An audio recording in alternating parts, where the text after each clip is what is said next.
the panic alert in the NBA, I have a list of teams here that you guys can give me what your panic alert is on them, 1 to 10. This is where the conversation gets The first team up, the New Orleans Pelicans. Wait, what? How are we scaling this? We'll like that. 10, you're panicking the most on them. Okay, thank you. I'll start. 1, you're the most panic, Riv. Okay, so 10, I'm panicking. Okay, so I'll start 10. Dales, 10, where are we at again? Just want to. 1 means you're not panicking. Okay, 10 means you are panicking. Me, but he fucked me. So yeah, you did. Heavy. I'll say with the Pelicans, I'm at a 10. The Pelicans, I'm at a 10. Listen, your whole roster is depleted. I saw this report yesterday that said Zion is not remotely close to returning. That shit made me audibly laugh. Like, I laughed out loud at that because damn, bro, like this is just a team that hasn't, like, I'm not saying Willie Green is the greatest coach ever. I'm not even saying he's a good coach, but damn, and when is he ever going to get an opportunity to really coach with his guys out there for a consistent season? Like, he hasn't really got the chance. DeJounte Murray got injured in the first game of the season after having a triple-double. Herb Jones is down. Trey Murphy was out coming into the season. Zion is out. The only reliable guy has been B.I., and it's unfortunate because B.I. gets all the criticism and all the blame, but damn, he's the most probably consistent, healthy player they've got out there. He's hurt now too. Yeah, so it's like now he's out. You didn't come in with a center. Misi looks good, but your team is banged up, so you can't even really see how that looks. You know what I'm saying? So I think I'm at a 10 because I don't know where you go with this roster.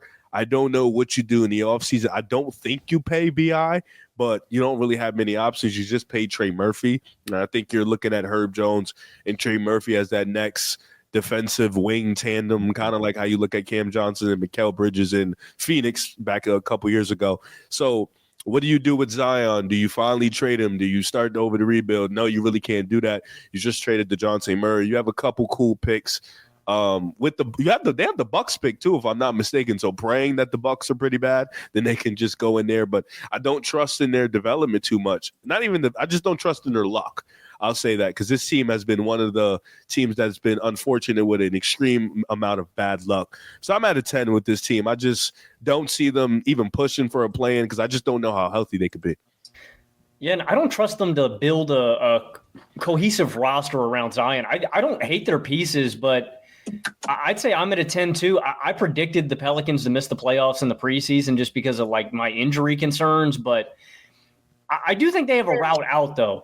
Like healthy Herb, healthy Trey around Zion. You trade DeJounte, you trade Brandon Ingram, you get guys that work around Zion. I don't think they're like, don't get me wrong, I don't think there's like a move on the table that they could make it where they'd be like bona fide, real deal contenders, but I think it's like a solid competitive 6 to 8 seed. I think there's moves, but for this year, in the context of this year, you were talking about shutting the Sixers down, man. I just shut the Pels down. I think this is a team that makes sense to. They might shut themselves. They shut themselves down, bro. Their 8 best players are hurt. Dude, they started, man. The issue with that, Logan, and I love Zion. I love him. There are very few players I like to watch more than him. I have genuine concerns about his drive, his motor to be a great NBA basketball player. And maybe I'm overreacting to something I shouldn't be. His physique is alarming. It's genuinely concerning. He was a generational athlete. Forget about basketball player. Forget about he was a generational athlete. He was a 6'6" power forward / small forward who could jump out the gym and out-position himself because of his elite athleticism. You talk about building around Zion. I don't know if right now, and I'm saying this as a legitimate fan of Zion, he is one of my favorite players. I do not know if I would build around Zion because of how untrustworthy he is as my number one. You listed out a beautiful blueprint. Herb, Trey, put more spacing around him. You have Jordan Hawkins now. You go and you trade for a center. That was my main concern for them coming in. But Yves Misi has been playing some really good basketball for them. It doesn't matter because of how injury depleted they are. And with Zion, your number one, being so uncertain around whether you can trust him or not, this is why the panic meter is at an 100 for the Pelicans. I agree. It's out of 10. You hit it on. Sorry, go ahead, Carson. No, you go ahead, Dels. Oh, dude, you're so nice to me. Dude, of course. I think it's a 10 because every angle you look at it, there's no saving grace here. Like, sure, the team's going to get healthy again, but their star player is injury prone.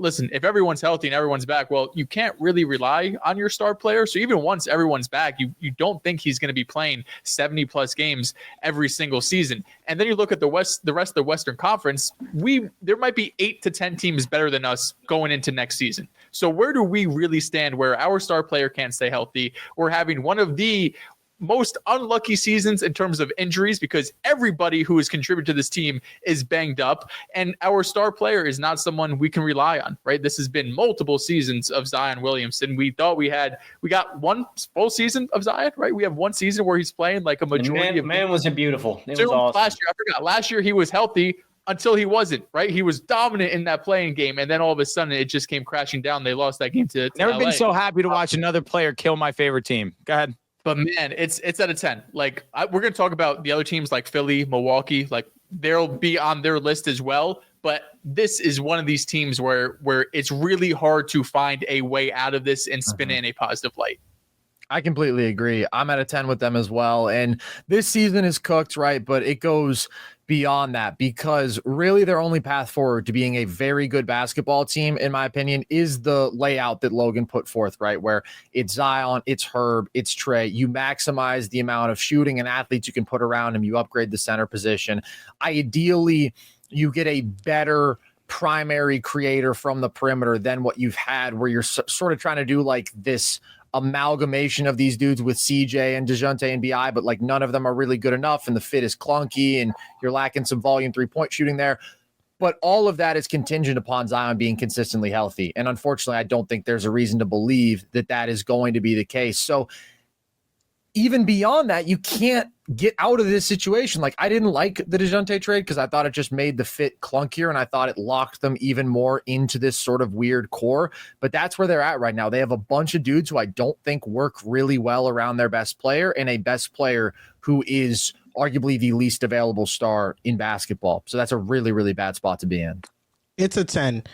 I think it is hard to build a team around a guy that you can't rely on to stay healthy. And I think it's been a gift and a curse for the Pelicans because they've went into these drafts and they've drafted some home runs. Trey Murphy, Herb Jones.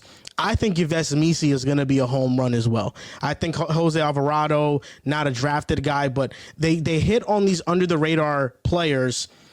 But the issue is that you can never go into a draft if you're the Pelicans and say, how do we best fit this roster around Zion? And the reason why is because they don't know if Zion's going to be available. So I think that's the dilemma the Pelicans are faced with. And right now, the panic meter is at 10. You know, this is a team that is going to miss the playoffs. Everybody's hurt for them. So quite easily for me, it is a 10 right now.